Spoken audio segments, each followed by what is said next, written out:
So Gary Gensler came out and said that there's all kinds of issues still with the crypto market. I think that's maybe a telling sign of maybe some of the rulings coming up. It's hard to say. I would say this whole Bitcoin ETF thing is 50-50, to be honest with you, because I guess they're supposed to come out with something on the 29th, but the deadline for two of the ETFs, like ARK Invest and something else, was for January 10th.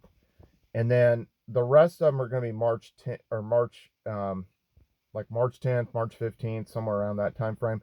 And BlackRock was wanting them to approve everything at one time so that nobody had a first mover's advantage kind of thing. If they approved all these ETFs, I don't think it's a for sure thing that any of this stuff's going to get approved. I think it's like, again, like I said, 50-50, and that's my own assessment, just based on the fact that they sued everybody.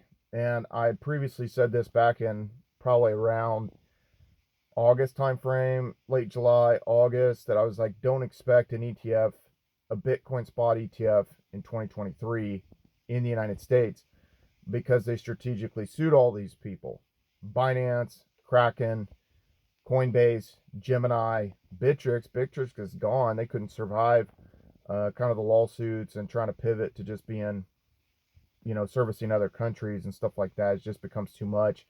And, the powers that be, they think that's funny or whatever. All these people have spent all this money, invested all this time in the crypto market. And, it's a very competitive world, and people are fighting over, who's in control kind of thing. So, that being said, I don't know what's going to happen here on the 29th in a couple days. And, I think they're maybe going to give some clarity, but it might be just another one of these things, one of these statements saying that there's all these issues in the crypto market. We can't derive an accurate price. We're not happy with, and again, it's like this daily thing that these different companies are rewriting their application. And that becomes a news piece. Today we have a pullback in Bitcoin. I saw it down to like 41,000. I don't think that that's anything in particular. I just think it's kind of cooling off a little bit, and Solana cool off about 10 or 11%. But I think that Solana is going to keep going because of what I've said. A lot of the DeFi heating up, and a lot of the meme coin action is heating up. And so people start chasing it. The FOMO is real. And, I'm seeing other stuff, other farming tokens popping off. Pancake Swap, like Cake, was popping a little bit. And, I've mentioned Osmo, Osmo again on the Cosmos ecosystem. So once you get these farming tokens popping off and you get the base asset popping off, people chase these yields, and you need to pair this stuff up in these liquidity pools. So, suddenly all boats rise, everything starts popping off. If your project isn't popping off and it isn't moving, that's not a good sign. And some stuff lags. Steam and Hive have always lagged. That's been kind of one of the common trends that's happened. It's almost like when it was in a flat tail, it seemed like it was doing pretty decent. Where there's all kinds of price action, it's like people chase after other stuff, and then after they've made gains there, sometimes they go back to these blogging platforms to then like gain yield off of them in the long term. That's been kind of a common trend that we've seen. Frustrating if if you have power there. A lot of your biggest play was kind of there for the time being and stuff. But a lot of times that stuff pops off late. Is this the end of this kind of quasi bull run? Because a lot of times we've had these, you see towards the end, some of these, meme coins are popping off. Everything seems crazy, euphoric kind of thing, and then the thing blows off, ends up being a blow off top. I don't think this is the end. I think that we're going to go at least to mid-January. We've got a few more weeks for this thing to have all kinds of price action and for money to slosh around. So don't be too greedy, I would say. But everything's up to you and what your play is. But I think that Gary Gensler was giving a little bit of a hint a few days ago when he was saying all this stuff like, oh, there's all these problems, there's all this criminal activity in the crypto market. There's, and again, it's strange to me when I hear people sort of cheerlead some of this regulation and stuff like that. They didn't stop FTX. Obviously he met with Sam Bankman-Fried multiple times, never stopped the fraud there. That became more obvious and more sort of like questioning. You started questioning the thing, and obviously, if you guys have been following me for a long time, 11 days before FTX collapsed, I predict that there was something wrong. Get your money out. Something's wrong. Sure enough, 11 days later, people couldn't withdraw, and it had collapsed.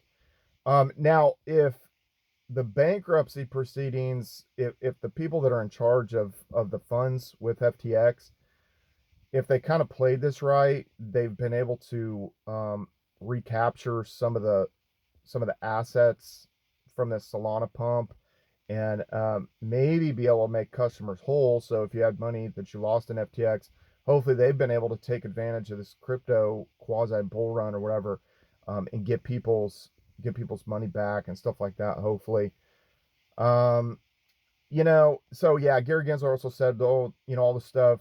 There's a lot of these companies in bankruptcy court, and there's all this issues with the crypto market, this, that, and the other.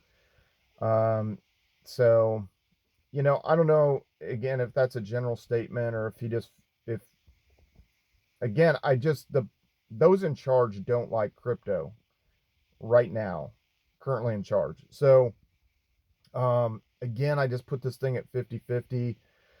Maybe they make an announcement on the 29th here, saying that, okay, we're going to approve these come next year in 2024. Maybe, or maybe they just kick the can down the road like they have been for the last pretty much 10 years. And people just get left out to dry. I wouldn't, um, again, assume that it's not going to happen. We still got a lot of price action. Obviously, on these different ecosystems, where it be Solana or BNB, there's still a lot of money to be had. There's a lot of money to be sloshing around that you can tap into with some of these DeFi plays, some of these meme coin plays, and just these layer one smart contract platforms. Even if you just invested in those and you just attack the head of the snake, you still got you still got some room, still got some money to be made, regardless of if it gets approved or not. I think that if it doesn't get approved, or if they say no, which I don't think they're going to come out and just say no, because the deadline for a lot of the stuff is March 10th or whatever. So I think they would just wait till then to then, either extend it or to just disapprove it. At the end of the day, if it does happen, I think that there's more of a chance that people will chase after that a little bit more, and I don't think we're just going to drop off a cliff, like sell the news kind of scenario. I just think it'd be risky to, like, quote unquote sell the news. But anything could really kind of happen with this. It's ran a decent amount. People don't really have a lot of discretionary income. It's been more almost like maybe institutional or big money taking positions, and people levering out on the money markets. You can see that on Venus. People have really levered out on Venus on the Binance Smart Chain, because you can earn just by, like, posting collateral for the stable coins. You can earn over 10%. So it just tells me there's a lot of leverage out in the market right now, and people chasing gains and then try to cover their loan kind of thing. So how far that gets us, I don't know. I'm still going to call this a quasi bull market. I don't think this is I don't think we're going to see the real thing for another year and a half. That's been a little more traditional, than 4-year cycle kind of scenario. So anyway, guys, what are you doing? Do you think that the ETF is going to get approved, or do you think we're just going to get strung out for years to come? Subscribe to this YouTube channel and follow me on all social media at Brian Phobos, YouTube, Instagram, Steemit, Twitter, Hive, DTube, Blurt, everywhere.